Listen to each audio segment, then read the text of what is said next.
For our next stitch, we'll be covering the whip stitch, which is a really commonly used stitch in the world of costuming, especially at the costume shop. To start your whip stitch, you're going to peek up under the fold and stick your needle in there instead of on the usual top side that we've been doing. This will hide the knot and start you out in the right spot for the beginning of this stitch. This is a stitch that you start with your dominant hand, so if you're right-handed, start over here where I am, and if you're left-handed, start on this side. Now that you've got your knot nice and hidden, what you're going to do is you're going to take a tiny bite of the fabric underneath here, and then pull it through.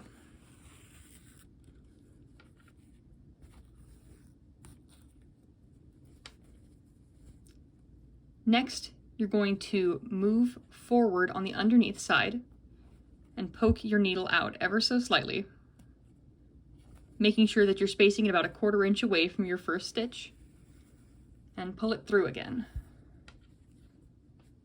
So the goal of this stitch is to create a slanted line of stitches while also keeping the marks on the back side fairly invisible.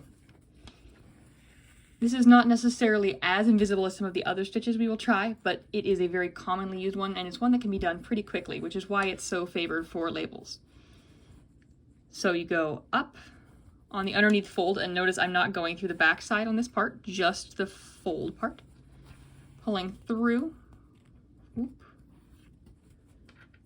And then once you get going and you're feeling more comfortable about it, what you can do is you take your little bite here, and rather than pulling it all the way through and then tucking it up under, I'm just going to poke it to its next position underneath the fabric.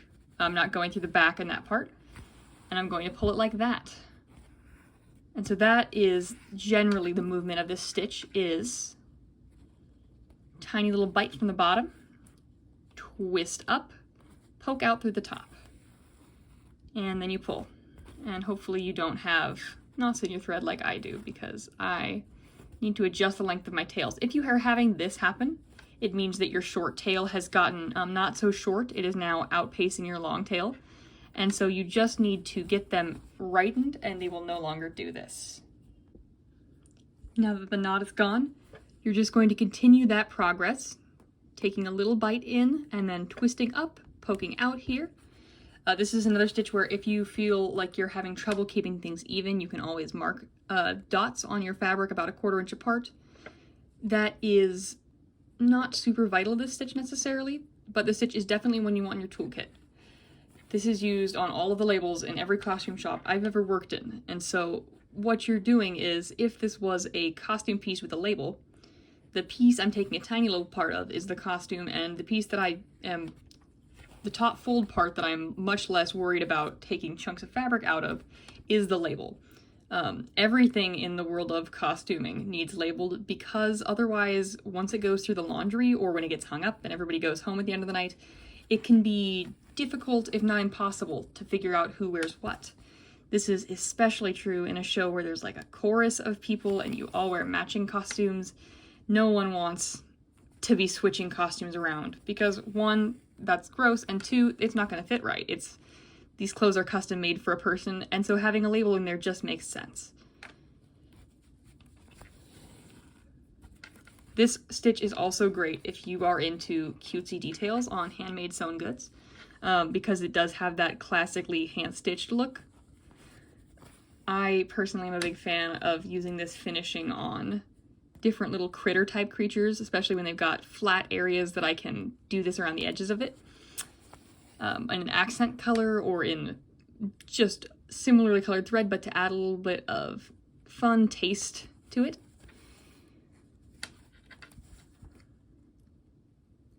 If you've got any questions on the whip stitch, please don't hesitate to send me a quick email or ask me in class when you see me next. I'm always ready to help. And this will be your third stitch in the batch of stitches covered in your hand stitching project book. And what I will be looking for when grading this stitch is evenness of stitch. You got the correct amount of slant. I mean, there's not I'm not going to get out my protractor, but it needs some slant.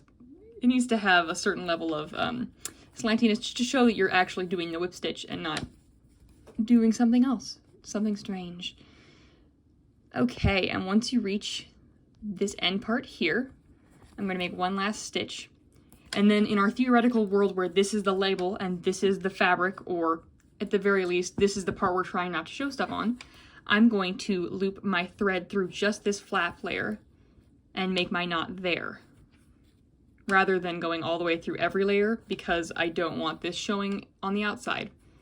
And so from the outside of the fabric, this has very small little bites, as opposed to our other stitches which have large long stitch lengths that you can see. Thanks for watching.